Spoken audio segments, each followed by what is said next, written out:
Tirar essa legenda daqui. Tarararará. Ocultar legendas ao vivo. Deixa eu responder um sem problemas.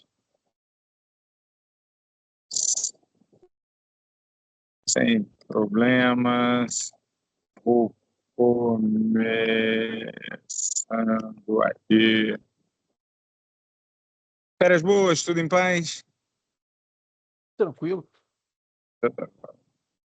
Vamos lá. Tranquilo. Quando a gente fez o primeiro encontro, a primeira rodada, a gente primeiro fez um debate que eu acho bem rico e bem difícil, que é sobre a própria construção da ideia de divindade.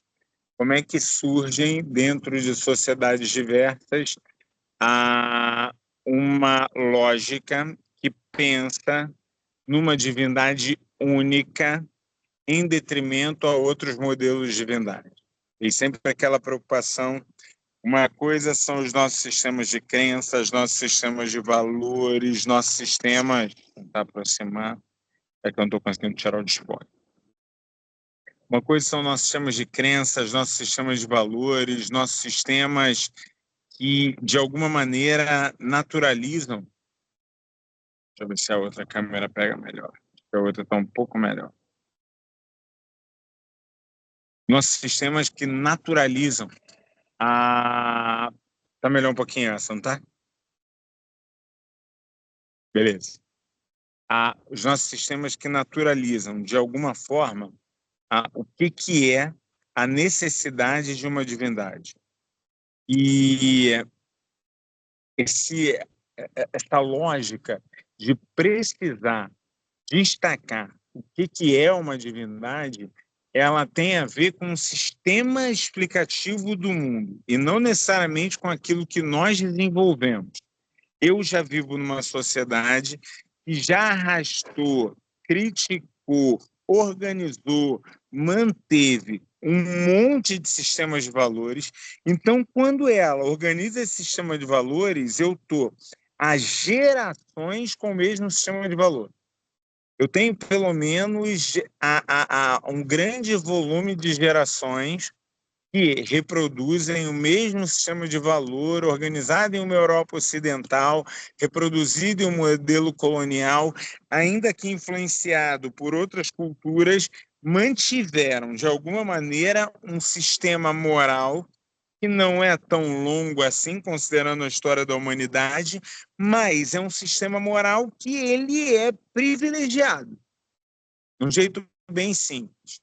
É óbvio que eu vou ter determinados sistemas de crença e vou olhar para qualquer explicação sobre divindade comparando com essas crenças.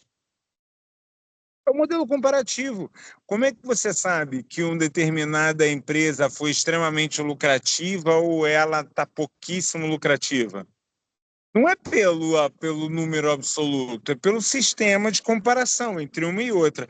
Como é que eu entendo que sociedades diversas tinham a ideia de interação com a natureza e de explicação com o mundo, aonde atribuíam divindades diferentes, e conforme os sistemas vão ganhando cidade, centralidade, organização, centro de poder político, aumento da quantidade de pessoas, aqueles que são os responsáveis pela palavra, aqueles que são os sacerdos, aqueles que geram a explicação da própria religião, aqueles que dão a explicação do próprio sistema de mundo, vão necessariamente organizar uma lógica em que eles precisam serem os donos do discurso, o discurso precisa ser claramente coerente e reproduzido. Se o mundo é diverso e não é só a minha cidade... Olá, Fabiana, seja muito bem-vinda. Se o mundo é diverso e não existe só a minha sociedade, necessariamente eu preciso começar a olhar e comparar.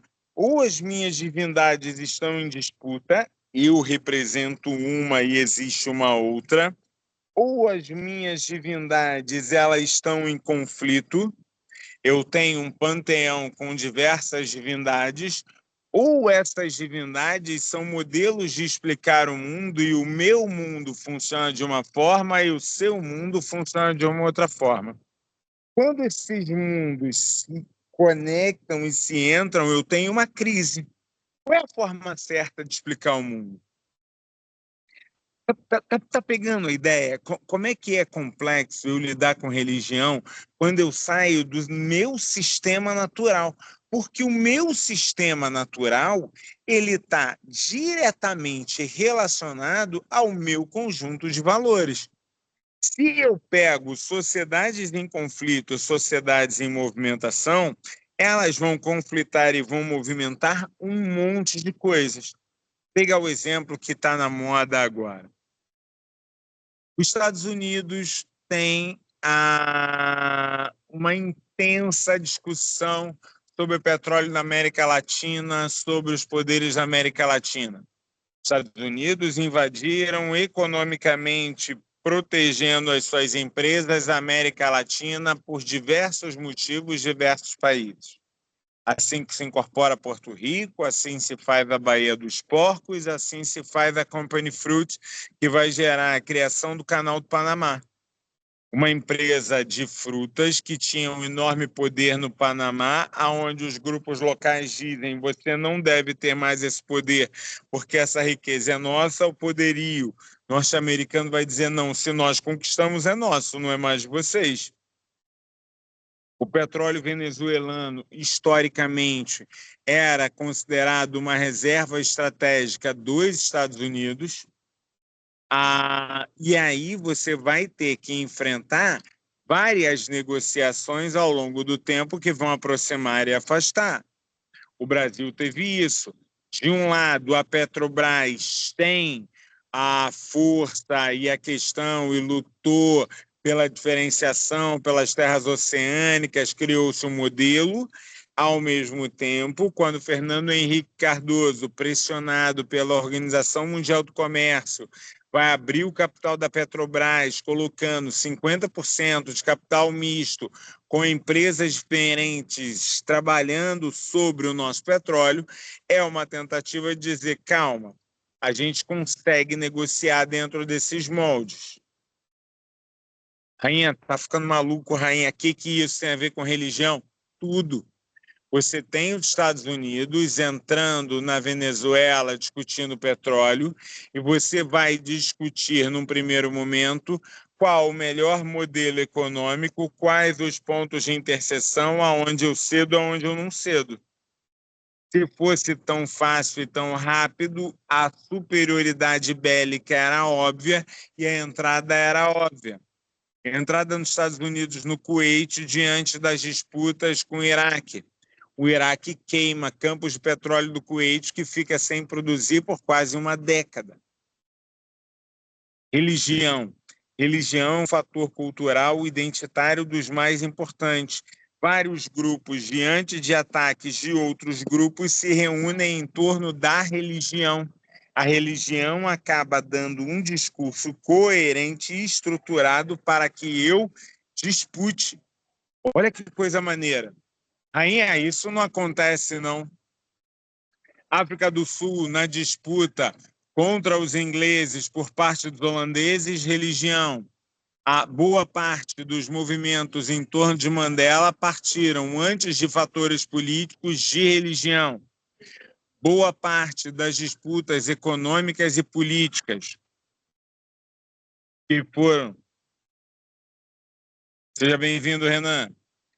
Boa parte das disputas econômicas e políticas que foram feitas com os mujahideen dentro das disputas, tanto na Europa, na Iugoslávia, tanto para uma série de disputas em outras áreas, do Afeganistão era outro grupo, parte da religião. Então, a ideia da religião ser um fator identitário fortalece a ideia de ter um conjunto de dogmas, um conjunto de verdades que você identifica, fortalece. A possibilidade de você contar uma história única, fortalece. a ideia de que existe um grande poder diretamente vinculado e uma divindade que o protege de maneira efetiva, fundamental. Então, quando a gente está construindo esse modelo, o Weber vai estar dizendo é absolutamente recorrente que quando as sociedades se sofisticam dentro de disputas, discursos diversos e conflitos entre essas próprias sociedades, o monoteísmo ganha força. Que explicação feia, né? Uma explicação nada religiosa, uma explicação nada estruturada pelos caminhos mais bonitos da religião. Não, não é. Mas é uma explicação cultural, social, econômica, que me ajuda a entender que, independente da condição humana, filosófica, de perceber, de acreditar que há um poder onipresente, onisciente, onipotente, isto não nasce naturalizado dentro do nosso DNA. Isso nasce estruturado conforme nós nos desenvolvemos em torno de sociedades complexas. Sempre em torno dessas disputas que a figura desse Theos, dessa figura, ela aparece. E aí vem o exemplo que o Renan estava ansiosamente esperando, não sei se hoje ele vai poder botar a câmera ou falar, mas eu sei que ele está por aqui, mas que a gente fala da construção de Yahvé. O que é a construção de Yahvé? Yahvé, ele não vai estar colocado, a gente tem que lembrar que toda a tradição bíblica, toda a tradição religiosa, ela está fundamentada em torno de tradições eloístas e javistas. Esses dois grandes conjuntos de transição, de tradição oral, vão reunir e vão escrever textos em momentos diferentes, e dentre esses textos e há muitas histórias, uma das que mais aparecem é a figura de Yahvé. Yahvé, o impronunciável, tem todo um conjunto mitológico que a gente percebe na fase inicial do Gênesis, que é explicativa e que é fruto dessas tradições, mas me interessa observar, em especial a partir da sua construção abraânica. Rainha, você está querendo dizer que Yahvé é uma construção abraânica? Ou Abraão é construção de uma tradição iavista? Eu preciso entender que na tradição abraânica eu tenho fortemente uma ruptura com os poderes locais, dialogando com outras sociedades e um Deus de grupo. Vai, Abraão, rompe com tua família, rompe com tua terra e segue. Eu tenho uma promessa para você, eu sou o teu Deus, eu falo com você, eu guio os teus caminhos. Mesmo em situações absolutamente críticas, Abraão chega a uma terra estrangeira. Tem mais gente para entrar aqui no lobby, quem chegou? Opa, peraí. Dona Michele chegou? Olá, Michele, seja bem-vinda. Sempre bom tê-la por aqui. Então, quando você fala de uma construção abraânica, eu estou falando de algo absolutamente recorrente dentro da tradição da Mesopotâmia. O que significa isso? Eu estou falando de uma imagem de Yahvé, aonde a figura de Yahvé vai ser um casamento perfeito e vai estar, a partir dessas tradições, contando da criação e da formulação de um próprio Deus. Apesar de Yahvé estar depois documentado de tradições anteriores, aonde vai vir a criação, em Abraão você tem todo o cunhar, toda a construção a partir de Abraão, de que espírito de Deus é esse, que formulação de Deus é essa. Então, dentro de um conjunto de tribos da Mesopotâmia, um grupo ganha uma nova liderança dissidente, trabalha com a ideia de um êxodo, de uma saída, onde você tem dois grandes poderes absolutamente recorrentes, de um lado o Egito, de outro lado a Mesopotâmia. Dentro desses dois cenários, esse Deus que vai estar ganhando uma centralidade, o impronunciável, o Yahvé, o impronunciável, o Yahvé ele parte de uma ideia em que a sua base é comunitária. Ele aparece nas manifestações do cotidiano. Deus está na montanha, Deus está na guerra, Deus tira do Egito. A construção de Yahvé de uma maneira mais estruturada e centralizada, Yahvé aparece em todos os primeiros movimentos como conselheiro e juiz, seja para Abraão na cobrança do filho, no perdão do cordeiro, não mata seu filho que eu quero ver sua obediência, não mata seu filho porque você não precisa disso. A primogenitura eu vou trocar sim, porque você prometeu que você não poderia prometer, Esaú.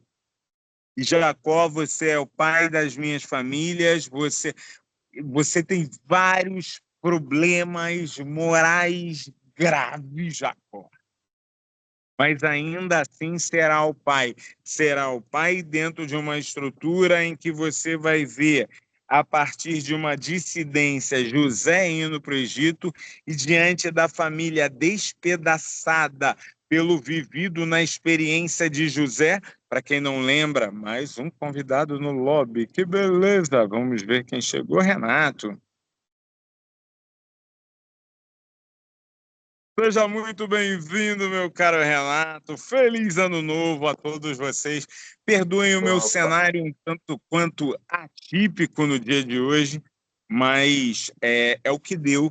Por conta, os ônibus se recusaram a me levar de volta para casa. Estou direto do shopping aqui até o segurança me expulsar e me mandar embora. Mas estamos aqui. Michele é testemunha de que eu não estou inventando. Então, como é que se dá? O que eu estou falando? A figura construída de Yahvé, diferente da construção da tradição religiosa,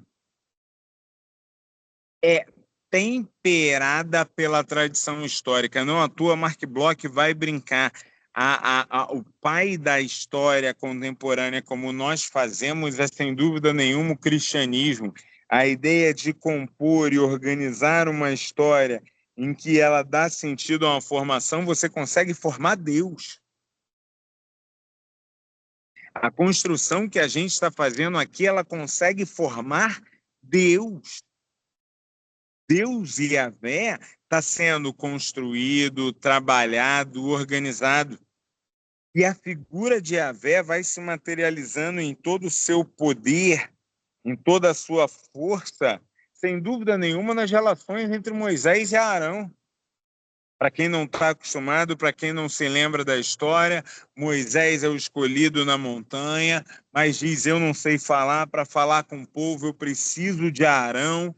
Arão vai falar, vai tomar a voz, vão liderar. Se José trouxe os egípcios, os judeus, hebreus na época, para o Egito, com Moisés você faz um novo rompimento.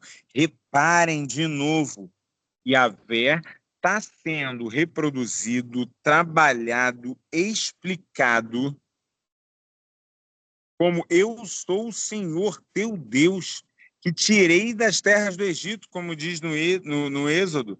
Não terá outros deuses diante de mim. Nota, ele está dizendo que a ruptura é muito clara. E aí tem um dado. De um lado, a teologia diz, Deus, ao sinalizar isso, diz que não existem outros deuses. De outro lado, você está dizendo, mais ou menos, não existem outros deuses diante de mim. Então, você só pode me idolatrar. Diante de mim, os outros deuses não devem ser idolatrados. Só esse Deus deve ser cultuado, mesmo quando os outros existam. Um grupo vai defender no imaginário Deus está tirando toda a lógica de que possam existir outros deuses. Outro grupo está apontando para a ideia de que, a partir daquele momento, só existe um único Deus. Quando em Deuteronômio 6,4 aparece: ouve Israel, o Senhor nosso Deus é o único Senhor. Profetas como Amós e Isaías levam isso para o campo da ética. Detesto e desprezo as vossas festas, aquilo que os outros deuses e as outras tradições promovem. Corra a justiça como as águas e a retidão como um rio perene. Você, de alguma maneira, está criando uma fiscalização ética ou, na verdade, uma ruptura contra os deuses. Depende da tradição, se ela é uma tradição eloísta, se ela é uma tradição javista. O que é certo? O que é certo é que eu estou temperando a construção de uma divindade. O discurso sobre essa divindade está sendo temperado, esculpido, organizado. Diga, Renan. Boa noite. Vou tentar ligar minha câmera aqui daqui a pouco, mas eu estou em movimento ainda. Não se preocupe. É muito comum quando nós vemos aí na história do povo hebreu, justamente essa transição aí do único Deus, do Deus eu sou, e depois de admitir a existência de outros deuses, e realmente, como o senhor falou aí, só um Deus deve ser adorado. Mas eu queria entender como é que era usado, porque nós vemos aí os outros deuses que são mencionados no relato bíblico, Amon, Baal. Assim, quando um povo saía vitorioso, ou o povo de Israel saía vitorioso numa batalha, e os outros povos reconheciam que aquela vitória era atribuída a Deus. Ou, por exemplo, os povos temiam ao Deus de Israel, o Deus de Israel. Nós temos até aquele relato dos 400 profetas de Baal contra o Isaías. O Isaías, só o Senhor é Deus.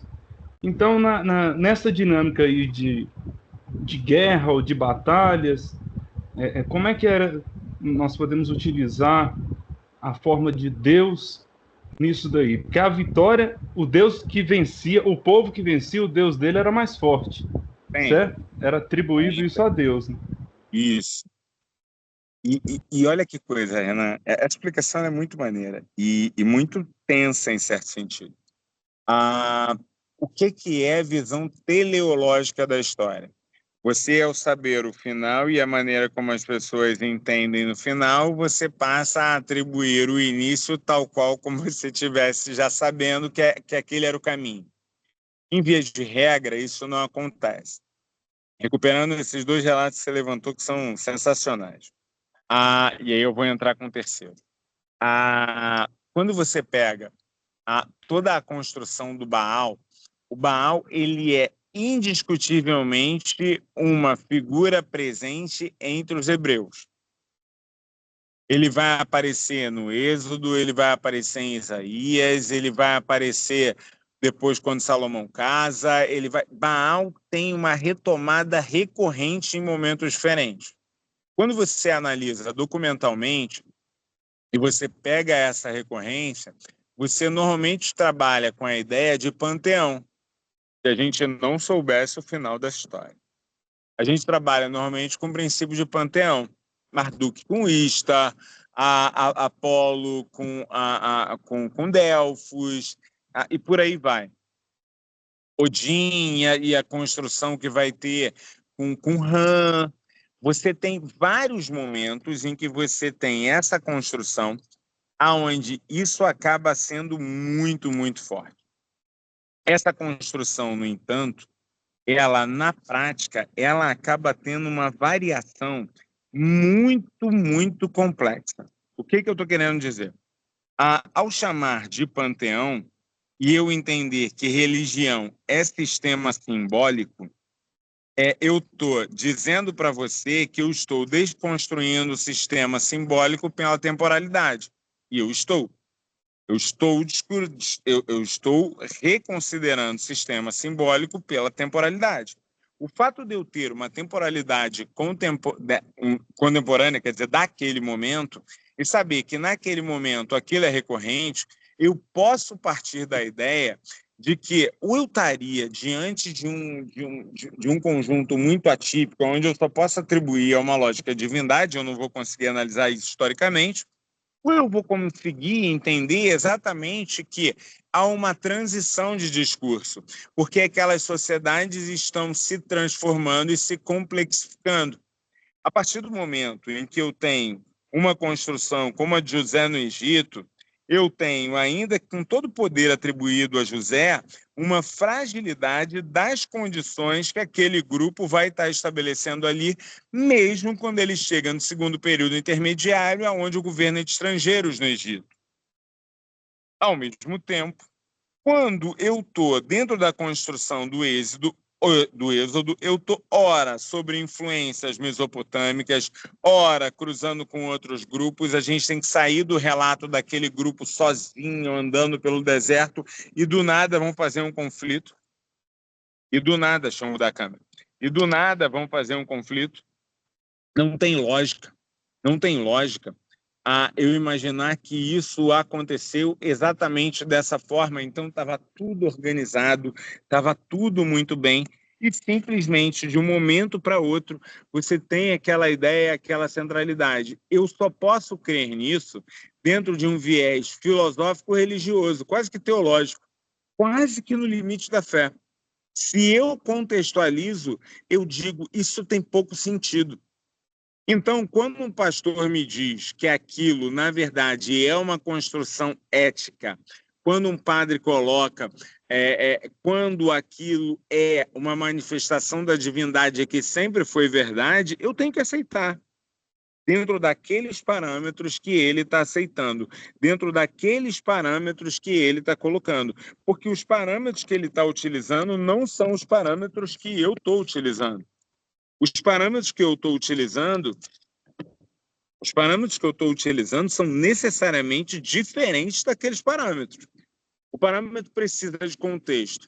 Então, eu tenho, entre os persas, uma forte validação, um quadro de organização. Eu tenho a figura de Marduk, eu tenho a figura das divindades locais. Eu tenho a questão de diversos grupos vividos no Egito em um momento de centralização, de onde os sacerdotes egípcios também buscavam uma centralização. Senão, não entendo Akhenaton. Senão, não entendo Aí eu faço como você brincou na última aula, transforma Akhenaton no precursor da ideia de monoteísmo. E não é. Akhenaton é a ideia de uma ruptura do sacerdócio entre os egípcios naquele momento, onde a nova proposição trabalhava numa maior centralidade da figura da divindade e menos dispersa. Ponto. A construção que eu vou ter entre os hebreus é que, ao longo do tempo, conforme se organizam em reinos, um reino menor que perde batalhas e enfrenta dificuldades, necessariamente eu preciso mudar essa lógica de Deus. E aí a lógica de Deus, para mim, a melhor manifestação dela está em Daniel. Quando o Daniel vai estar colocando o conjunto de relações e trocas e as disputas que ele tem dentro das trocas com Dário, numa condição de domínio, numa condição... claramente ali ele está disputando institucionalização. E ao disputar institucionalização, eu estou trabalhando toda uma ideia de que Samuel já tinha inaugurado, avisando, olha só, Deus vai te dar o que você precisa, e não necessariamente a vitória. Não é a vitória de Deus, Deus vai te dar o que você precisa, e o que você precisa pode ser a derrota. Coitado de Acabe, que fica com pena de matar todos os prisioneiros quando recebe ordem e não vai. Mas ele desobedeceu a Deus e vai perder tudo por conta disso. Então, toda a construção que a gente passa a ter, toda a construção que a gente tem como diálogo central aqui, na figura de Yahvé, não pode ser considerada fora de um contexto, quer dizer, não pode. Dentro de aspectos históricos da construção da divindade, ela precisa ser considerada num contexto onde o século VII antes da Era Comum é uma coisa, e o século IV antes da Era Comum já tem outro contexto. E a cada uma dessas mudanças de contexto, a própria tradição religiosa hebraica também se transforma, e a Yahvé se transforma. Diferente do que muitas vezes é extremamente difícil explicar para quando o coração muito religioso agarra nessa questão, não dá para, em hipótese nenhuma, eu dizer que o Deus único é o mesmo Deus nas interpretações dos grupos sobre ele ao longo do tempo. Estou dizendo que Deus mudou, mas os homens que o interpretaram e o defendem e o explicam certamente mudaram, porque as suas sociedades mudaram, então Deus mudou dentro de um aspecto histórico. Tem uma coisa que é um pouco menos polêmica que dá para discutir, que mudou também. Nós falamos de Deus, mas o castigo eterno e o inferno, ao longo do relato bíblico aí, primeiro que a palavra inferno tem várias traduções aí ao longo de todo o relato bíblico e sofre diversas transformações até chegar à ideia de inferno medieval, que é o que se compreende um pouco mais hoje. Sim. Se você for olhar o que é o Sheol, o Lago de Fogo e Enxofre, o que é o Hades, o que é o Xena, nas pronúncias aqui, por favor, também, né? Não vai ser corretas. Mas não tem nada a ver um com o outro. E todo mundo acha que é tudo a mesma coisa. Sim. Estrela da Manhã não tem nenhuma relação necessariamente com o anjo caído e as duas vão fazer a representação do Lucifer. A maneira como você vai colocar o debate do diabo como uma figura importante para Deus e não como uma figura negativa a Deus, em muitos momentos medievais, ele era, na verdade, quase que a mão necessária. Ele testa o quanto os homens merecem, de fato, a sua salvação ou não. Logo, ele é parte fundamental de uma engrenagem. Ele se transforma, tem uma sequência de livros, uma coleção de livros, que é a história do diabo na antiguidade, a história do diabo no medievo, a história do diabo na modernidade, que trabalha justamente sobre essas construções. Então, essas relações, elas se modificam, porque as sociedades se modificam. E as suas necessidades se modificam, logo os seus sistemas de controle se modificam. E a figura diabólica é um sistema de controle. Não, rainha! As partes religiosas eu respeito, a fé individual de cada um eu respeito. Você tem variações fantásticas sobre isso em sociedades diversas. Putz, super respeito. Mas respeito mesmo. Mas, ao mesmo tempo, eu respeito entendendo que todo mundo vive no seu próprio tempo. E se vive no seu próprio tempo, vive no seu próprio contexto. Se vive no seu próprio tempo e vive no seu próprio contexto, é óbvio que vão manifestar coisas do seu contexto. Não adianta eu tentar imaginar que hoje as pessoas não vão se relacionar com a tecnologia. Elas vão. Mas o que foi a tecnologia há 10 anos atrás não será o que foi a tecnologia. E eu não estou falando dos recursos, eu estou falando da interpretação dos sujeitos. Se muda a tecnologia, você acha que não vai mudar a interpretação da divindade? Se muda algo que parece tão palpável. Salve, Fernando, seja muito bem-vindo. Se muda algo que parece tão palpável, será que não vai mudar a divindade? Cara, para mim é fortíssimo a ideia de que eu preciso conceber que eu não vou, eu não deveria, ao menos, acreditar que é Deus que muda. Mas eu não conseguir conceber a ideia de que os homens mudam e se mudam, a sua capacidade de ver vai ser diferente. Eu brincava com meus alunos quando eu dava essa aula num determinado curso, eu falei assim, olha, uma criança enxerga com uma determinada qualidade. Estou falando dos olhos, da capacidade de ver. Um adulto já fica diferente. Quando você chega em 40 anos, o braço encurta, a dificuldade, e daí vai. E daí você vai tendo que a própria modificação de um tempo tão curto como a tua vida transforma a tua visão. E ela vai transformar o princípio teológico.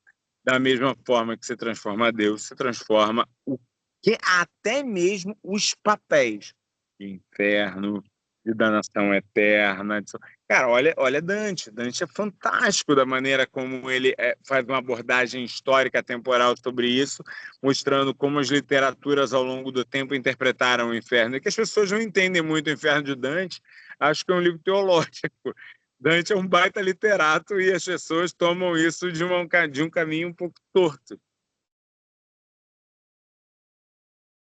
Oi? Beleza.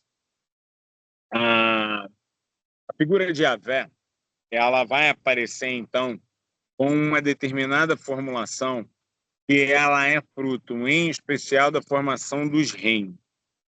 Para quem não está tão acostumado com as tradições dos reinos, a Michelle me abandonou. Para quem não está tão acostumado com as tradições dos reinos, a figura dos reinos ela passa necessariamente por uma organização política, primeiro pelos juízes, depois ela passa por uma... O pessoal está fugindo, está saindo, voltem.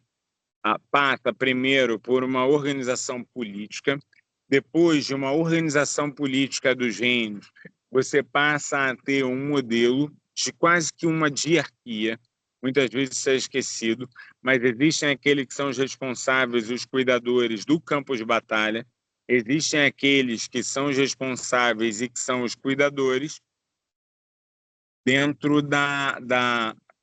Acho que tinha caído. Daqueles são, daqueles que são os responsáveis no campo de batalha, dentro daqueles que são responsáveis pelo cotidiano. Depois, a função legislativa vai passar a ser acumulada e você vai ter, por conta disso, uma distinção entre dois reinos. Israel de um lado, Judá de outro, aonde, inclusive, Judá tem uma dissidência teológica de onde, adivinha quem aparece de novo? Mais uma vez vai aparecer a figura de Baal. E dentro dessas disputas teológicas e dentro dessa formulação de Yahvé, Yahvé vai cada vez mais se tornando ou sendo apresentado como o Deus único. Não mais a ideia do Deus de um povo, em especial em virtude das derrotas, em especial em virtude das fragilidades que passam a ser enfrentadas. Eu dei o exemplo de Acabe, mas são muitos reis que, de alguma maneira, passam experimentando situações difíceis. Quando Samuel, por exemplo, vai ser questionado,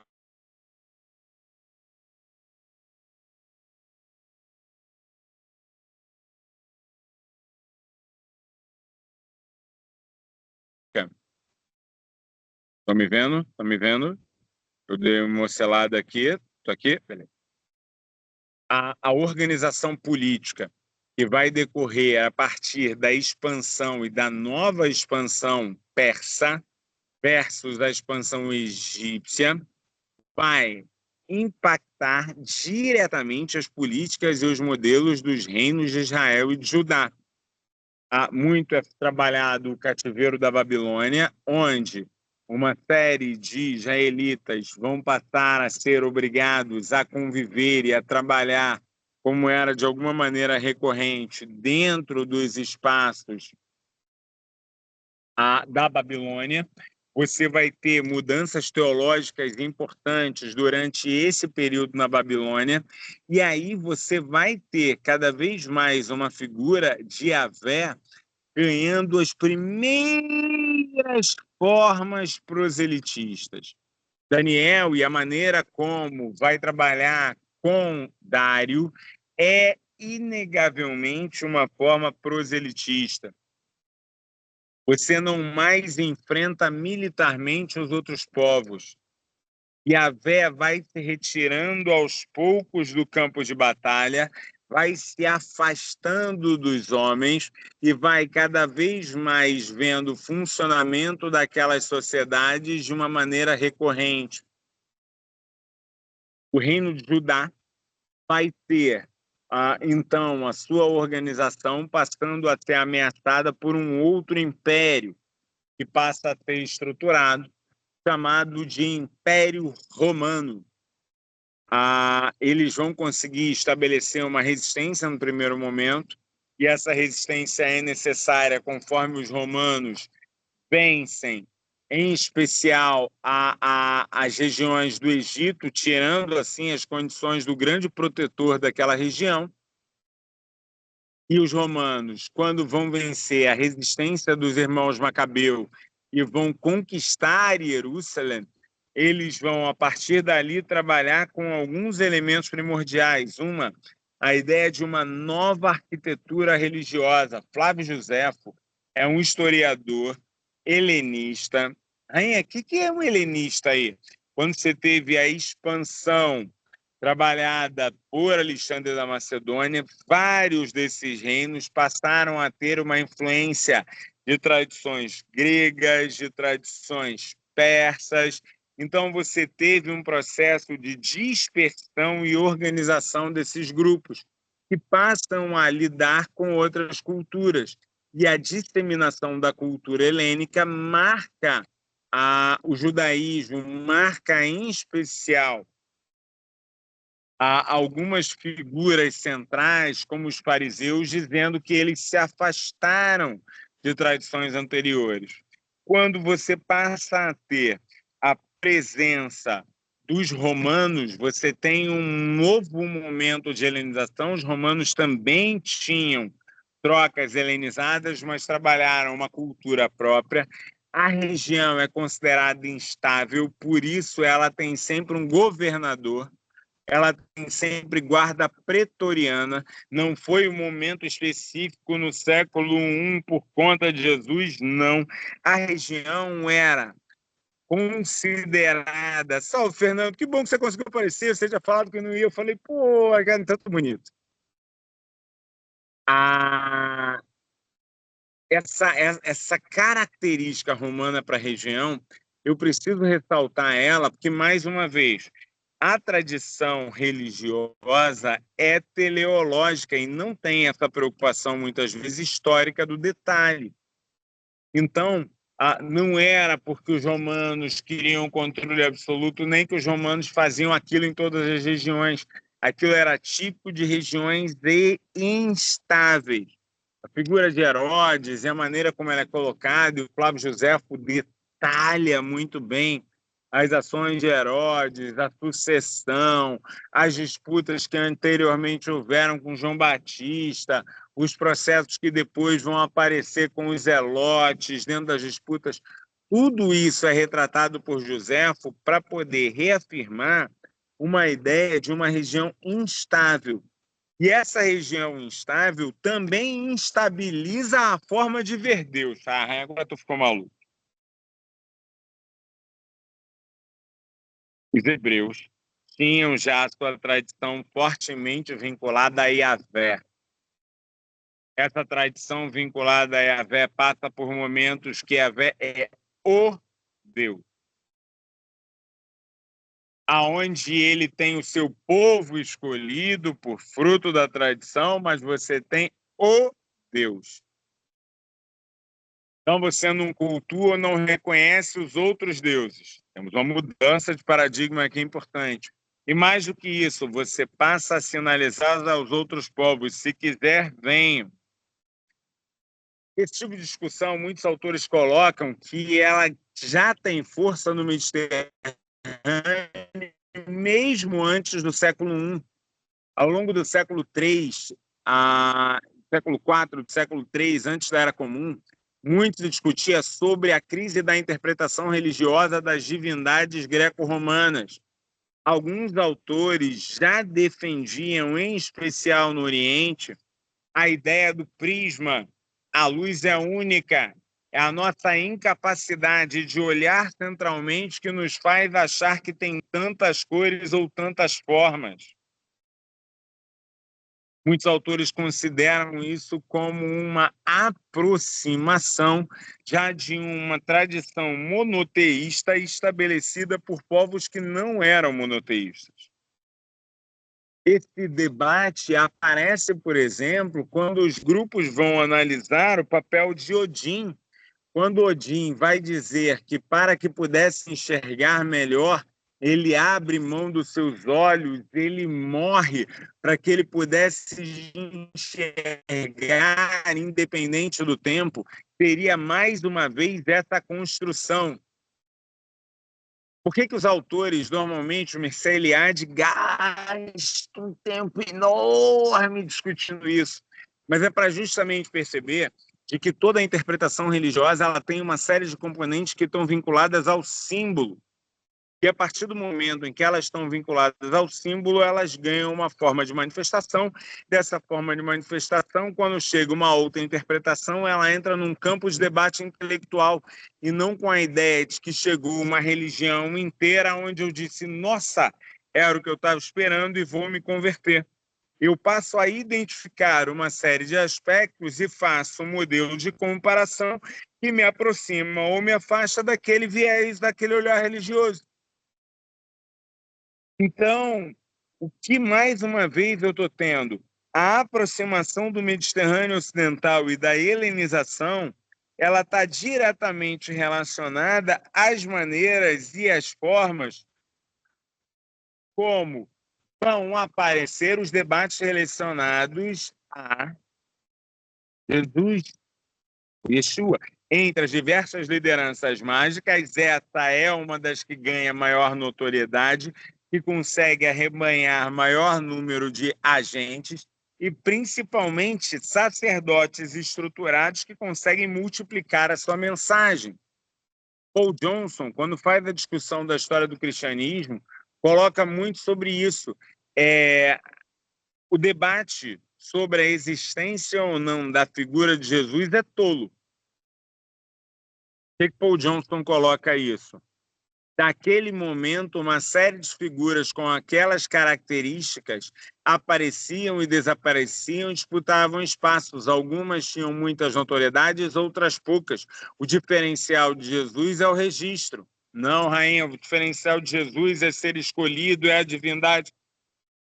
Tudo bem. Isso é religião. Historicamente falando, a construção histórica do debate é, a partir do momento em que aquela figura representa uma tradição de ruptura, já vindo de João Batista, apresenta uma série de novos elementos locais relacionados a esse discurso que permite a multiplicação no sentido da helenização, a chegada não só de Tiago, mas principalmente de Paulo, dentro desse enredo helenizado, a difusão presente nos Atos, dentro do mundo greco-romano, que já encontra esse diálogo que eu tinha acabado de falar antes, vão apresentar uma nova figura de Yahvé. Rainha, mas o cristianismo de Aksum. Aksum é considerado o primeiro reino cristão do mundo dentro de disseminações dessa mensagem em um sentido completamente diferente. Por isso tem dogmas, prismas, elementos que diferenciam, porque religião é cultural e vão dialogar com aquele espaço. Ao mesmo tempo, preciso lembrar que Aksum tem como os seus disputantes ou pleiteantes uma série de influências, de um lado de núbios, de outro lado de egípcios, onde se colocar apartado religião e identidade se torna importante. Logo, se constrói uma identidade cristã consolidada a partir desta nova mensagem, que foi disseminada, como os Atos trabalham muito bem, para dentro das diversas regiões do Crescente Fértil, que circulavam culturas, que circulavam ideias, da mesma maneira que eu trabalhei originalmente, de que eu não estou falando de uma ruptura absoluta quando eu falo de Abraão e a construção de Yahvé. Jesus não representa uma ruptura absoluta, mas uma disseminação que ganha eco e notoriedade dentro daqueles espaços. Rainha, desculpa. A minha fé diz que Jesus é o meu Salvador, ele é o Deus vivo Cara, tudo bem, perfeito, sensacional e tá tudo certo. Isso é religião, é discurso religioso. Eu estou analisando os mecanismos e o processo de difusão. Por isso eu não vou debater a Assunção. Posso debater o movimento de Jesus ir com o corpo todo aos céus. Posso debater como isso é representativo e diferenciado, fazendo parte de uma exegese de um poder mágico que os outros não possuíam. Posso entender que a organização de livros explicando a figura da divindade, como ela vai estar presente, vai transformar a divindade existente no século I numa divindade grega, numa divindade fortemente influenciada pelas tradições gregas, no século III, no século IV. Quem está debatendo Alexandre de Antioquia, Cirilo de Alexandria e todos aqueles que a gente vai considerar são figuras proeminentes dentro do mundo greco-romano, conhecedores da tradição helenística e daquelas novas tradições que vão estar contribuindo para a organização de um credo, para a organização de uma divindade. Então, quando aparece o Concílio de Nicéia, que eu vou de novo discutir Deus, agora colocando dentro de uma figura de uma trindade, Deus é único, mas ele tem três substâncias.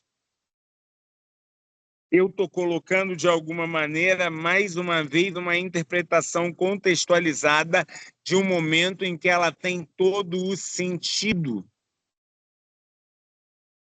O Deus monoteísta hebraico tradicional, o Deus monoteísta da tradição que segue com os judeus, o Deus monoteísta que vai estar na diáspora, o Deus monoteísta que vai estar entre os gregos, o Deus monoteísta que se dissemina no mundo romano, são diferentes. O controle do dogma da sua interpretação já não depende mais do monoteísmo, mais da religião. Já não depende mais da maneira como você usa o sistema, mas depende fundamentalmente da maneira como você explica o sistema. O Deus monoteísta se torna para o Ocidente uma das suas principais e mais indeléveis e indiscutíveis marcas.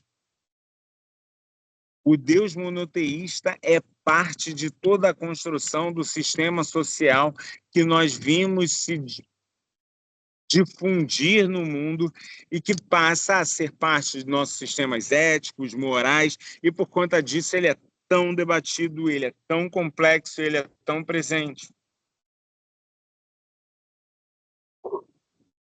Yahvé é grande, Yahvé deu um trabalho, Yahvé é importante. Por favor, dúvidas, questões, ideias, discordâncias, questionamentos, está tudo certo.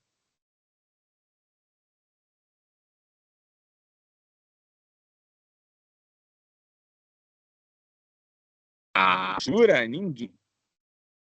Peraí que acho que veio uma mensagem no digital.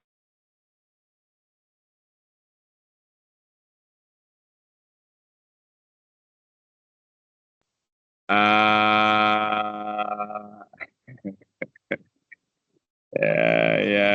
muito bom. Eu acho esse sistema é realmente um processo sensacional. E muita gente questiona se não acham que eu invalido o mecanismo religioso quando eu apresento dessa forma. Sinceramente, eu acho que não, tá? Porra, mas não vejo invalidando de nenhuma forma ao fazer isso. Muito pelo contrário, eu acho que é um reconhecimento diferente e como eu brinco, falei assim, se eu não entendo os mecanismos da divindade, eu quero crer que a divindade ela sabe tudo sobre o tempo e a maneira como ele se organizou também é divino, então não sou eu que vou entrar nesse debate. Não, Rainha, assim, cara, eu já escutei, pô, padre, bispo, freira explicando da mesma forma. E assim, numa boa, entendeu? Numa boa, sem Porque, assim, é a forma acadêmica de ver a coisa. Entendeu?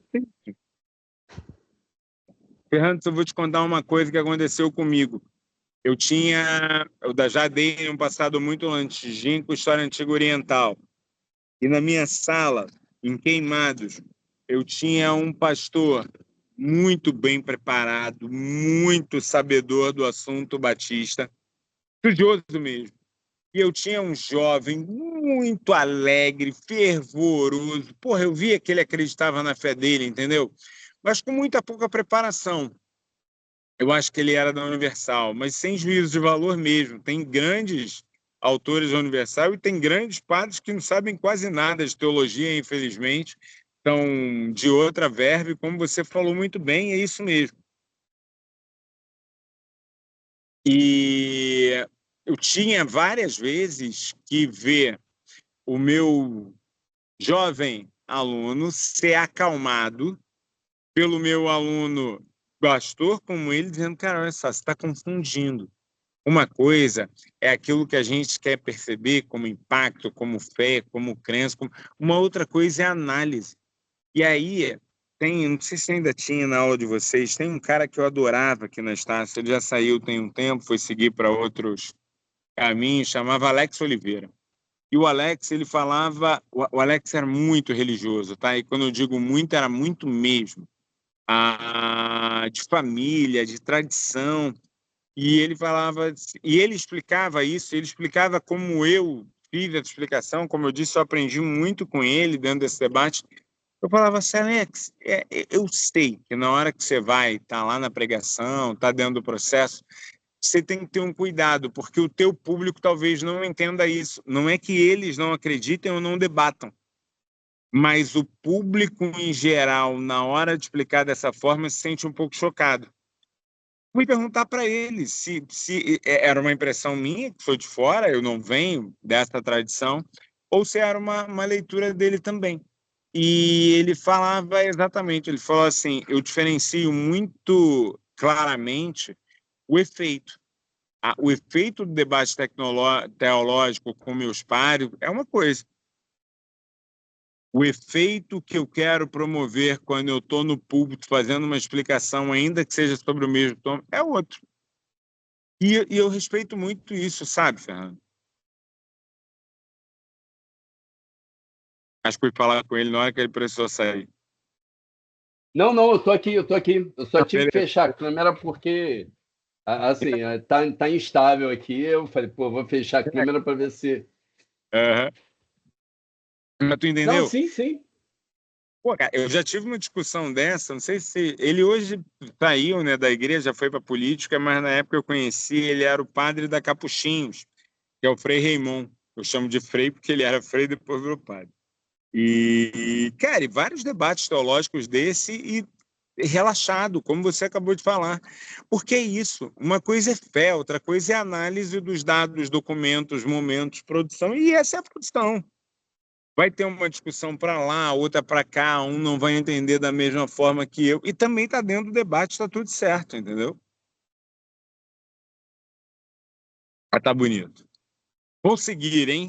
Que temos mais biografias de Deus para a gente poder olhar. Eu queria, tem um dado que muitas vezes ele é pouco conhecido e eu queria falar um pouquinho dele, que é sobre a tradição indiana dos Brahmanes e da maneira como isso é colocado. A tradição, quem tem pouca visão da tradição local, da tradição indiana, tem-se muitas vezes uma ideia de que a Índia toda tem uma religião só. E a primeira coisa que a gente tem que deixar isso muito claro que não tem. A principal tradição do centro indiano, do centro-sul indiano, que se organiza em especial no século VI antes de Cristo, quer dizer, não é tão antiga assim, é a tradição Brahmani. A tradição Brahmani, ela começa a se estruturar e ela vai ganhar um grande impulso histórico. E depois você vai ter a crítica a essa tradição brahmane, que entre os outros grandes nomes que a gente tem dessa crítica, a gente tem exatamente a figura... Estão me vendo? Estão me vendo? Feijão Urbano, muito bom. Estão me vendo? Estão me vendo? Dá um simzinho aqui. Assim? Voltou. Sim. Então, dentro dessa... Perfeito. Dentro dessa tradição brahmane... Saiu. Eu? Não tô te vendo. Não está me vendo? Então, deixa eu ver aqui o porquê que não está me vendo. Espera aí. Acho que é quando eu preciso mudar de tela. Vamos ver se voltei a ser visto. Voltei a ser visto? Sim, eu tô vendo. Então, eu não vou poder compartilhar a tela por conta de estar precisando utilizar o celular. Eu tenho certeza que vocês vão me entender, mas eu não vou conseguir compartilhar a tela. Então, vamos embora. Quer falar, Renato? Não, tá tranquilo. Então, tá bom. A gente pode divulgar aqui, Rainha. Pode Assim, o quê? A gente pode divulgar aqui. Passa assim, o título, de repente, e a gente buga. E aí vocês tentam colocar. Tá, beleza, vou fazer isso. Tem uma imagem que era a que eu queria colocar, que é a imagem do deus Brahmani com todas as mãos. Muitas vezes também aparece com Lord Ganesha com todas as mãos, em todas as estruturas. Vê se vocês conseguem ver essa imagem aí, vocês dão uma buscada nessa imagem aí. Pode compartilhar, pode jogar aí. Vou explicar por que eu estou falando dessa imagem. Quando você tem a figura do deus Brahma e da maneira como isso vai estar colocado, boa parte dos autores identificam que a Índia tinha processos muito parecidos com o que a gente vinha do Crescente Fértil, onde a figura de divindades e disputas entre essas divindades que normalmente se viam associadas às maneiras como esses povos ou esses grupos se apresentavam, ganhavam uma notoriedade e uma explicação. Então, por exemplo, quando o Deus Macaco vai fazer a grande disputa para recuperar sua esposa que havia sido raptada, quando você vai ver toda a construção relacionada à ideia do Deus elefante, a maneira do cortou a cabeça e recuperou a cabeça, todas essas histórias, de alguma maneira, elas trabalhariam com a ideia de que você teria várias divindades e boa parte dessas divindades faria parte de uma certa tradição oral e de manutenção desses grupos. Acontece que uma série de eventos começam a ser marcantes para essa região, que são as expansões do Crescente Fértil em relação à Índia. A primeira grande expansão do Crescente Fértil em relação à Índia, ela vai acontecer ainda durante o reinado do rei Kairos, ou Ciro, em que a Bhartira, que era o filho de Ciro, vai iniciar uma expansão onde territórios do norte indiano vão ser dominados, onde uma série de áreas litorâneas vão passar a ter trocas, vão passar a ter disputas, e que você teria ampliado de uma maneira muito importante a ideia dos casamentos e das associações desses grupos. Alguns autores defendem que a figura do Brahma, a figura da iluminação, a figura do grande Deus, que depois vai ter representações diferentes, ora vai aparecer com Lord Ganesha, ora vai aparecer a Juna e o Ditá, volta! Tá, daqui a pouco vai voltar o nome.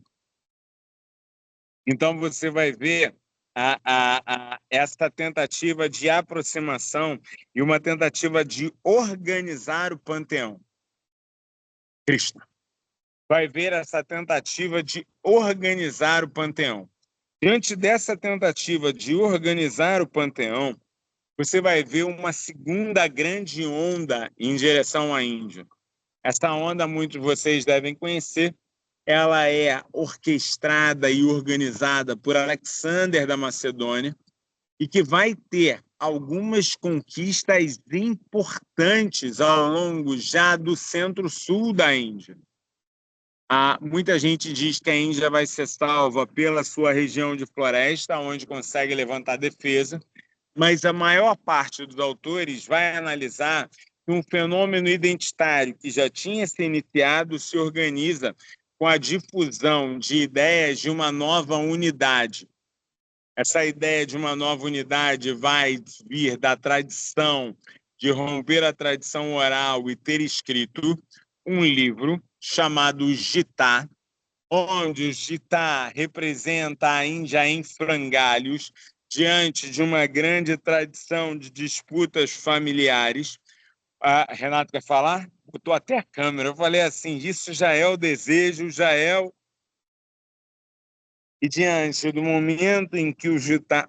E um dado que é interessante, tá? O estudioso, eu tinha uma professora que falava isso, eu fiz filosofia oriental FRJ, 1 e 2 e tal, e eu tentava explicar, ia falando, mas eu não vinha da filosofia, então não reconhecia determinados termos. Aí ela falava assim para mim, você vai ter um limite para onde você vai explicar, cheio de termo ocidental. Eu, professora, mas se eu ficar utilizando os termos locais, eu acabo não entendendo. Ela falou que você não é um iniciado. Eu falei, tá bom, professora, desculpa. Uma hora eu chego lá, então perdoe minha ocidentalização da história, certamente eu faço. Pelo menos facilita para explicar. Então, em torno do Gita, você passa a ter essa representação. Então, Arjuna, que tem a missão das mais terríveis, ele precisa vencer. Depois vai ter toda uma representação espiritual do ser, a ideia da iluminação, mas Arjuna poderia escolher os maiores exércitos das maiores de força do mundo ou somente ter uma encarnação de Krishna junto a ele. E ele escolhe a encarnação de Krishna. E Krishna é a grande divindade. Krishna é o grande unificador. Krishna é onde, na verdade, tudo que você vê, todas as variações, todas as respostas que você vê, elas, na verdade, são uma manifestação da iluminação do Brahma de Krishna, que também vem de iluminado. Então, você passa a ter toda uma divindade que passa a ser explicada, organizada, entendida, diante de uma necessidade de união e aonde o Gita se torna absolutamente importante dentro desse processo. E a construção do monoteísmo não é um monoteísmo personalizado. Ainda que Krishna, em muitos momentos, se personalize, aquilo não é uma imagem personalizada. Gosto muito de uma imagem que aparece até no Aventuras de Pi, depois eu fui ver, de fato existia, e essa imagem é exatamente assim. Em uma das manifestações humanas de Krishna, Krishna se manifesta para poder garantir que os homens se aproximem desse processo de iluminação. E quando você se ilumina, a realidade, o Brahman, é a grande força. A gente vai achar que o Brahman é aquele que fica na beira do rio, X dias, isso são vertentes e variações não necessariamente entendidas como positivas, mas é cada um ainda que entenda que faça seu trabalho, seu papel, tem a sua representação. Então, você tem lá do jovem Krishna, ele pede uma determinada situação e ele fala e a mãe diz para ele que não, que ele ainda é muito pequeno. E aí ele olha para a mãe e ele fala, mas olha pelo menos. Ela olha para a boca de Krishna e enxerga o universo inteiro na boca do Deus. Eu acho linda a imagem. Na boca de uma criança se está o universo inteiro, porque ali se encontra a divindade. Esse Deus único, representado para poder funcionar como um mecanismo de organização e união, também foi utilizado para segregar e organizar os poderes. E, de novo, religião é cultura, Deus único é cultura, é organização social. A Índia vai trazer dessa tradição uma tradição dividida em castas, e dentro dessa tradição dividida em castas, cada uma delas defende a ideia de que por Deus ou por essa divindade, cada uma tem o seu papel, cada uma tem o seu lugar. Uma famosa que muita gente conhece, mas está longe de ser a única, é a do Dalit. O Dalit que tem limites, de onde ele pode ir, de onde pode ficar. Hoje você já tem uma série de críticas a isso de maneira muito efetiva. Você já tem representação política, as castas já são muito criticadas mesmo na Índia, mas isso gera uma série de disputas políticas locais importantes. Alguns séculos depois, há um príncipe conhecido com o nome de Siddhartha Gautama, vai trabalhar a ideia de uma nova ruptura e uma ideia de que aquela percepção ela também deveria ser revista, e a ideia daquela organização e de uma limitação sobre essa divindade também seria a miopia dos homens, que continuava-se no estado de desejo, e que karma, figuras de roda de samsara, quer dizer, continuar vivendo na ilusão desse mundo, são manifestações do querer. E o não querer quer dizer a divindade não estar no ser, diferente da tradição ocidental. A divindade, em essência, é estar no não ser, porque tudo aquilo que é precisou existir em algum momento.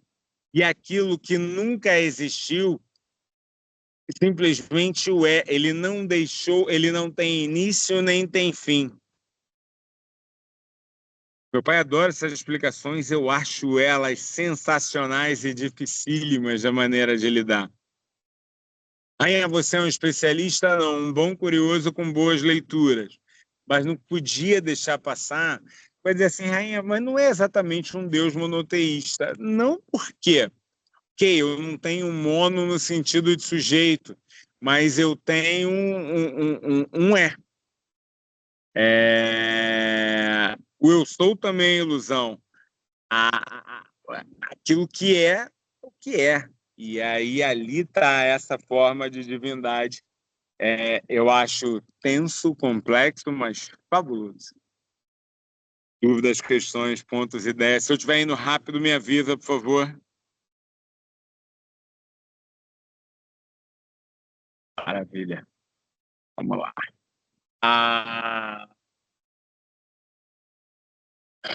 A segunda grande religião monoteísta do mundo é uma religião que há uma enorme controvérsia sobre a sua própria discussão e seu próprio entendimento de monoteísmo. Obviamente, eu me refiro à religião islâmica. A gente já fez um curso aqui em outro momento sobre o Islã, talvez essa parte teológica do Islã eu tenha falado um pouquinho, mas ela não dá para falar de monoteísmo sem falar de Alá. A nossa visão ocidental muitas vezes faz muitas coisas estranhas. E aí, mesmo esquema, Fernando, quem conhece um pouco mais consegue fazer uma discussão legal. Já fez a discussão com o Sheik na Mesquita do Rio de Janeiro de um jeito sensacional e leve.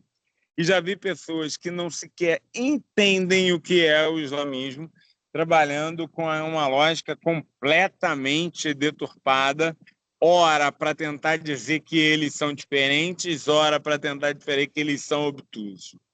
Então, o mesmo cuidado de lá vale para cá. A religião islâmica ela vai se estruturar no século VI, depois da Era Comum. E, como religião, ela passa a ter um papel que está particularmente marcante dentro de uma compreensão da cultura.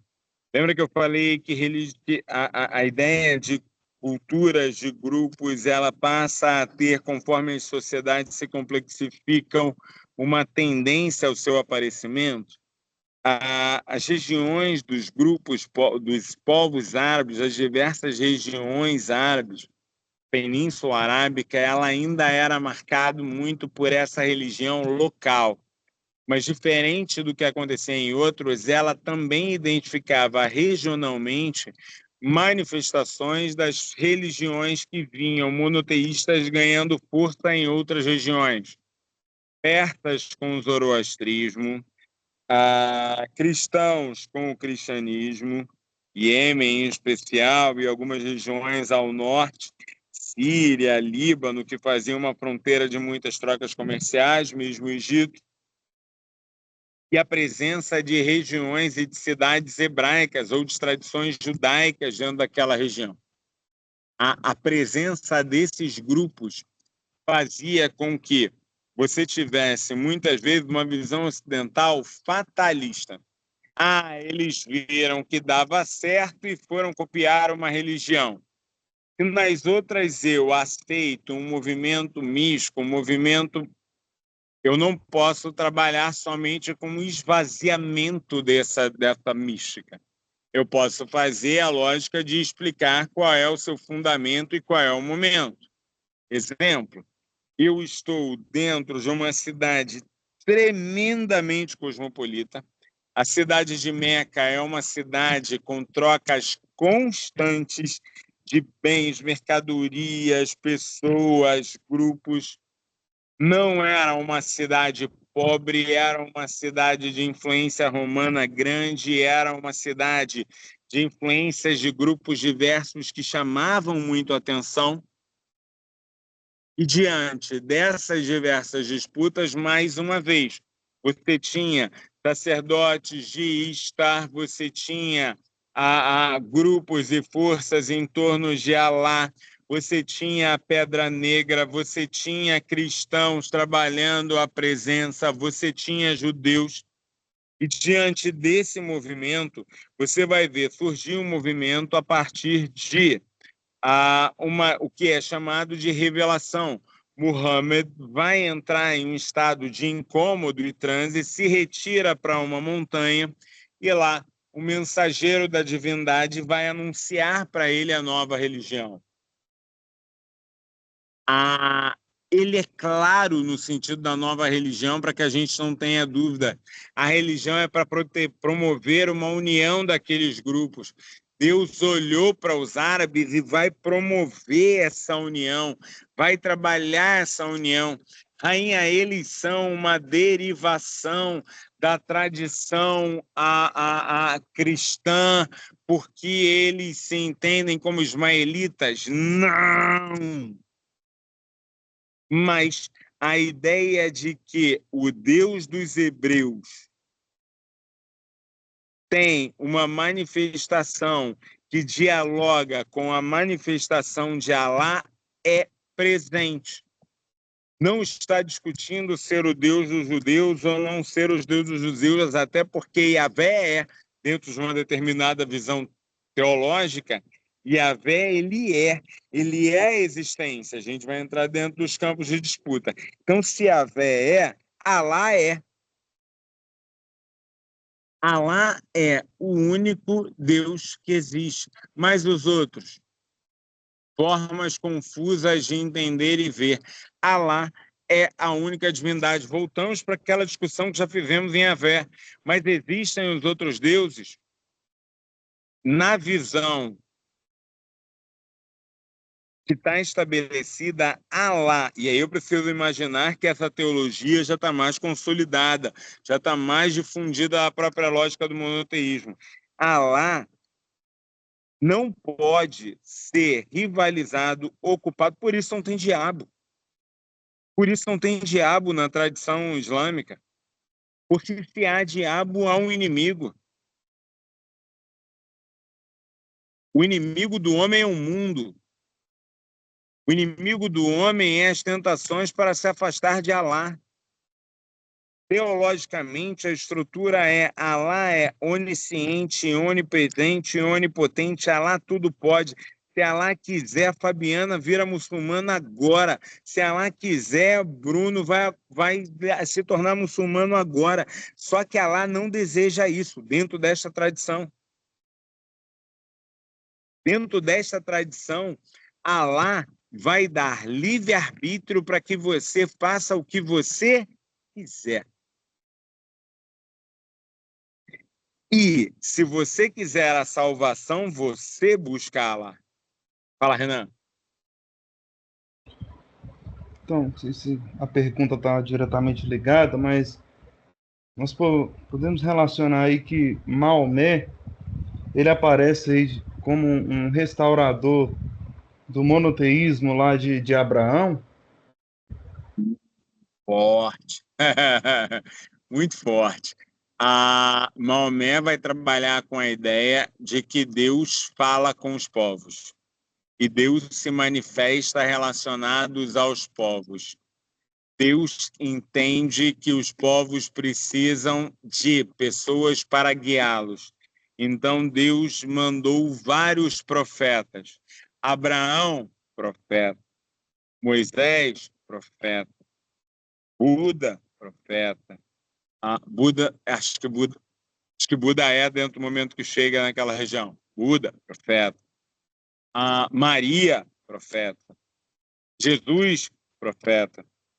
Maomé, profeta. São todos eles pessoas que têm a função de difundir, resgatar, organizar, trazer a mensagem de Deus como forma de salvação. Então, não chego ao ponto de trabalhar uma lógica de resgate, mas trabalho, sim, uma percepção de que o princípio religioso que está ali estabelecido no Islã, teologicamente, não chega a ser uma novidade, já tem elementos próximos e recorrentes e identificados a esse, seja em tradições anteriores hebraicas, seja em maneiras como o cristianismo de comunidade dentro das regiões da Grécia vão se organizar, seja como determinadas regiões núbias vão criar um modelo monástico que vai trabalhar com a ideia de que eles estão ali representando os recebedores daquela mensagem para que ela possa ser divulgada. Então, de alguma maneira, você tem uma mensagem teológica que ela tem uma estrutura que ela Deus é onipresente, onipotente, onisciente. Deus vai estar trazendo esses profetas para que eles possam ser os líderes do povo. Por isso Jesus é entendido como profeta e não como salvador. Por isso que Jesus é reconhecido como um profeta que não pecou, um contador de histórias, alguém de tremendo sucesso, mas não como um filho de Deus, uma divindade, alguém que vem para garantir a salvação, porque Deus não se divide. É a grande diferença teológica da maneira.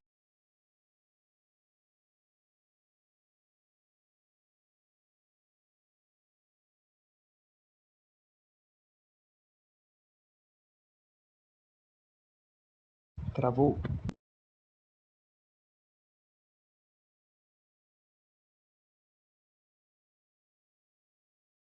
Acho que a reunião tá boa.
Nesse calor, o pobre do telefonezinho não sustentou, não. Eu vou botar o computador numa tomada aqui um minutinho, vou botar pelo áudio, vocês vão me ouvindo um pouquinho, mas já já eu volto com a imagem, tá? Vocês estão me ouvindo bem? Então, beleza. Então, a imagem de Alá e a força estabelecida com Alá, ela é compreendida como, de alguma maneira, algo que Alá tem poderes para dialogar com os homens. Alá tem poderes para buscar essas características e essa salvação. Alá não precisa dos homens. Alá quer o bem dos homens, o seu valor. Só podem mostrar a construção do seu valor se tiverem essa oportunidade, se tiverem.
Voltei. Estão me ouvindo? Estão conseguindo me ouvir? Dá sim, ouvindo. Beleza. Eu fui andar, o bichinho, coitado, perdeu aí agora eu achei um lugar com um sinalzinho melhor. A gravação já foi iniciada, pode manter gravando. Deixa eu ver se tem mais alguém aqui para entrar. Acho que não. Então, beleza. A quem interessa calar o rainha, adorei. Para tu ver, né? Que coisa triste para você ver. E olha que a hora que eu estou falando, o pessoal vai ficar interpretando lá que a Ayatollah resolveu também entender que as minhas falas não eram propícias. Para quem não conhece a história, Ayatollah Khomeini manda perseguir o Salman Rushdie quando ele cria um livro absolutamente absurdo, castigo, é o Haram. Ele cria um livro completamente absurdo, chamado Versos Satânicos, aonde ele vai partir de um falso debate, aonde, como Muhammad tem um conjunto de versos em que ele reconhece que, na verdade, aqueles versos não foram inspiração. Ele vai dizer... o teísmo cria... Tá, tô esquisito, vai, então vamos embora. E aí ele vai... Deixa eu botar aqui, porque eu vi algum texto e eu quero ver o chat. Então, ele vai acusar, né? Quando ele cria sentido, mas também cria linha de exclusão. Nossa Senhora! É quase que um princípio, né? Então, quando o Salman Rushdie ele faz isso, ele vai dizer, não, Muhammad não tem uma revelação verdadeira, se aqueles versos que ele mandou retirar não eram verdadeiros, nenhum é. Tudo é da cabeça dele, aí vai fazendo uma série de interpretações disso, bem estranhas. Mas voltando. Então, a base religiosa, ela trabalha com esse princípio desse monoteísmo. Esse monoteísmo vai ter uma base comportamental, que é isso que as pessoas confundem muito. O Islã tem uma forte base estruturada comportamental. O Islã tem uma característica comportamental muito forte. Todas elas, muitas vezes, relacionadas a essa necessidade de... Todas elas relacionadas a essa necessidade de... Não, está tudo saindo com a luz meio estranha. Todas elas muito relacionadas com essa necessidade de gerar uma afirmação de comunidade. Muhammad deixa isso muito claro. A ideia é criar a comunidade, a ideia é proteger a comunidade, a ideia é trabalhar a comunidade. A jihad maior, você seguir Allah em detrimento daquilo que o mundo te oferece. Vai beber? Não. Mantém, isso vai te afastar de Allah. Vai se perder na fornicação? Não, isso vai te afastar de Allah. Vai não proteger teu irmão? Não. Então, ele tem bases moralistas muito estruturadas.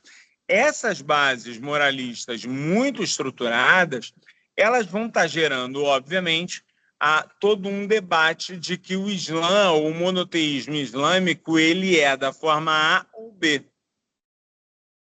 Na prática, o monoteísmo islâmico ele é fruto dessa construção clara da força e do poderio de Allah e da submissão. A palavra muslim vem de submeter-se.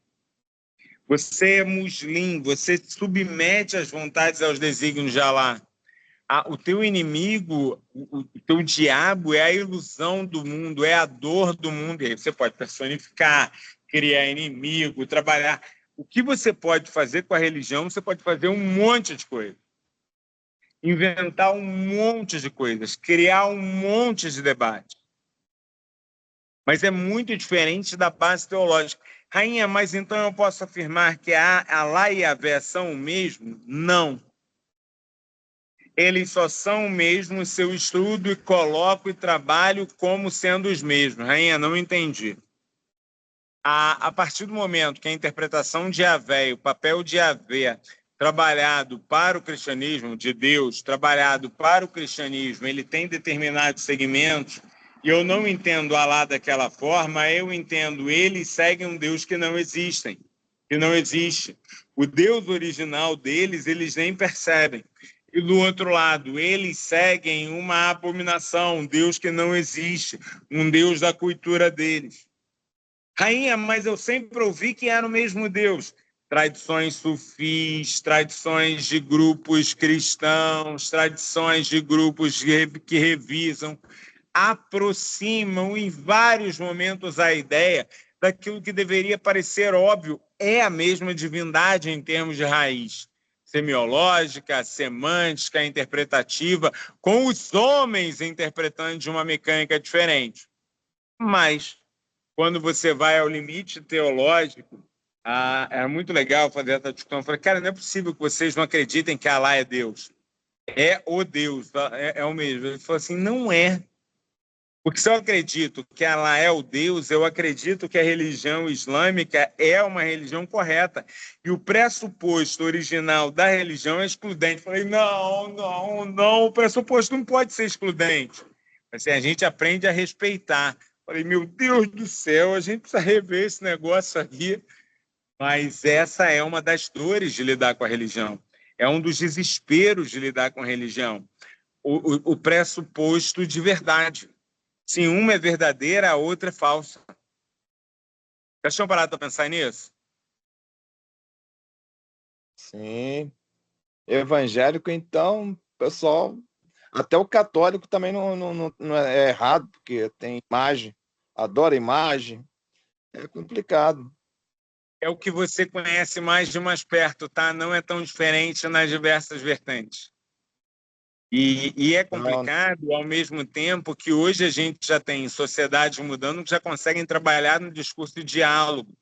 Você já começa a trabalhar com outras possibilidades sobre essas construções.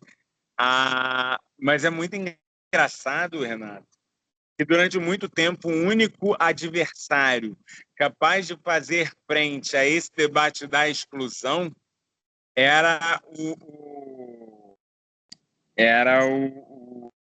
como é que chama? O que não acredita em Deus, era o ateu. O ateu, ele acabava aproximando os inaproximáveis,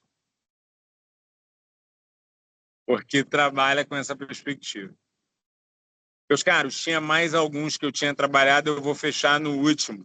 Primeiro, porque hoje eu já fiz aqui na batalha, estou feliz de ter chegado, e daqui a pouco o horário começa a bater, eu acho que eu consegui andar bem. Eu ainda vou ter que fazer a travessia até em casa no dia de hoje, mas estou muito feliz que eu consegui dar aula. Outros dias, se Deus quiser, vai estar mais tranquilo. Eu chego mais cedo se o ônibus passar. Vou falar de Orumilá. Fala, Renan. Não, eu ia trazer um debate aí sobre, de uma forma geral, sobre o que o monoteísmo faz no sentido, nessa questão de criar sentido, da unificação do mundo, da unificação do tempo, da moral, da identidade, isso, poucas coisas dentro dos estudos acadêmicos aí conseguem desempenhar esse papel Sim. que ele, pelo menos que ele tenta fazer ou criar esse sentido. Sim. Né? Esse papel, ao mesmo tempo, quem explica de uma maneira mais rica é a antropologia, tá ligado, né? Sim. A antropologia, ela trabalha que, na verdade, isso não é religião, é cultura. E que os sistemas culturais, entre as suas manifestações, a manifestação religiosa é uma das que formam uma identidade de maneira mais clara. E por conta desses sistemas culturais formarem essa identidade de maneira mais clara a partir do sentido religioso, você só está interpretando a religião como um mecanismo de identidade. E eu adoro o contraponto disso. Tu conhece o contraponto mais famoso disso? Não é só isso, né? Nacionalismo e os esportes. Fala. Não é só isso. Não, pode dizer. Não, diga você.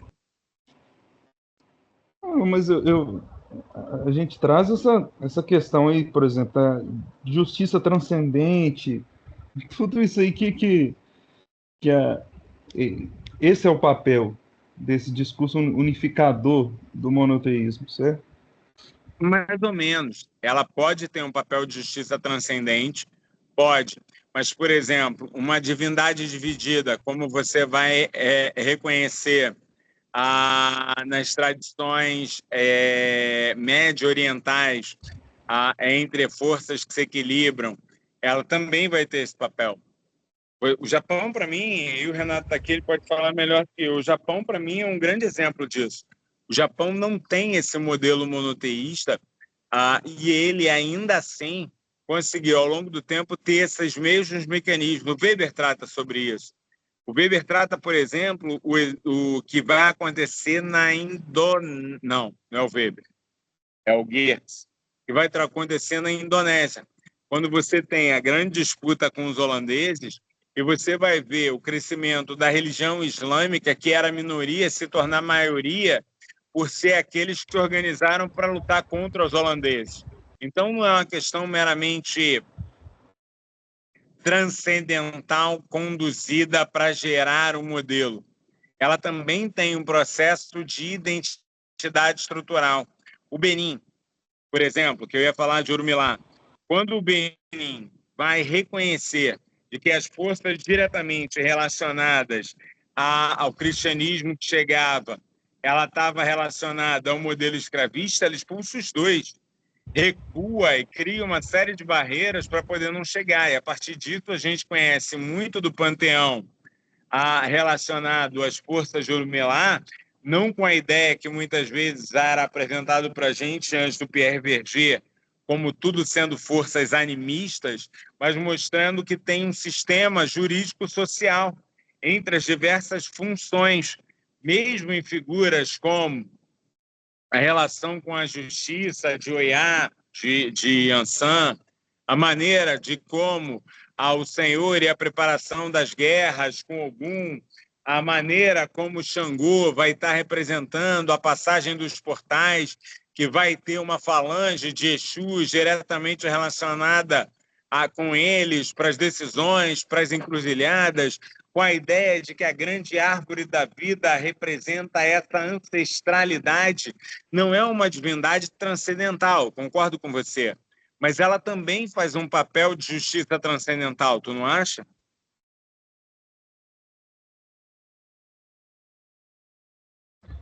Sim, você fala mesmo não sendo monoteísta, certo? Exatamente, mesmo não sendo monoteísta. Há outras religiões que se estruturam e conseguem uma certa organização social, mesmo sem serem monoteístas, atendem a requisitos importantes de organização social, identidade cultural, valor coletivo, mesmo quando são minorias, como é o caso que eu falei da Indonésia.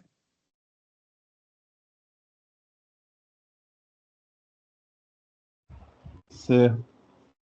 Tem lógica ou tu discorda?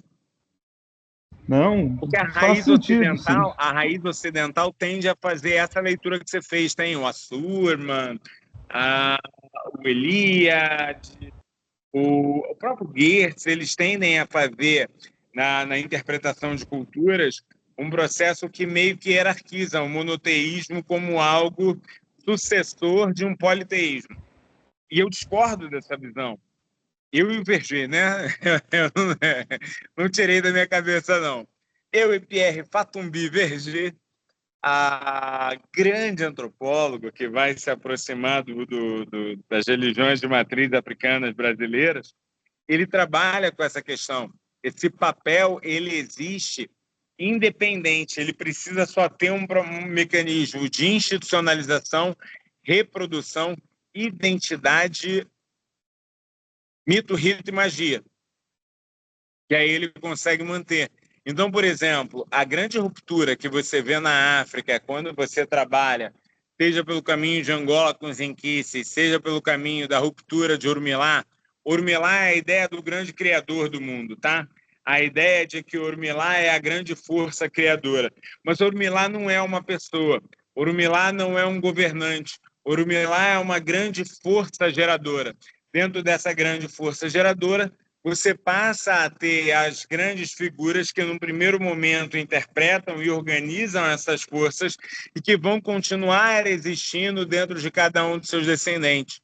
Então, Oxalá, Xangô, Sangó, Ogum e todos eles, de alguma maneira, não estão dentro de um mecanismo transcendental metafísico, mas estão dentro de um mecanismo familiar distincional. Ele distingue, organiza e estrutura, garantindo que os mecanismos possam ser reproduzidos.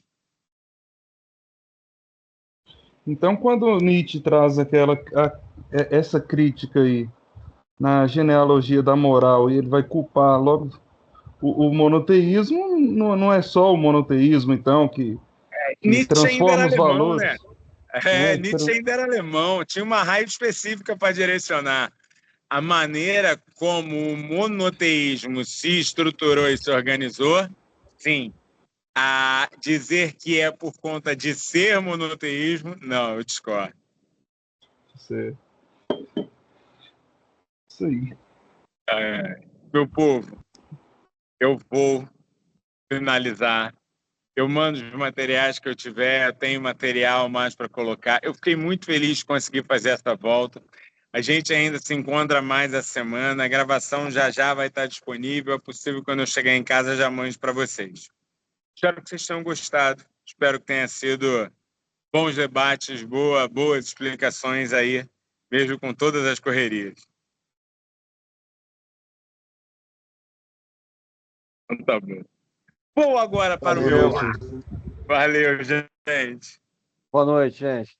Boa noite. Tchau, Boa tchau. noite, boa noite. Tchau. Valeu. Tchau, gente.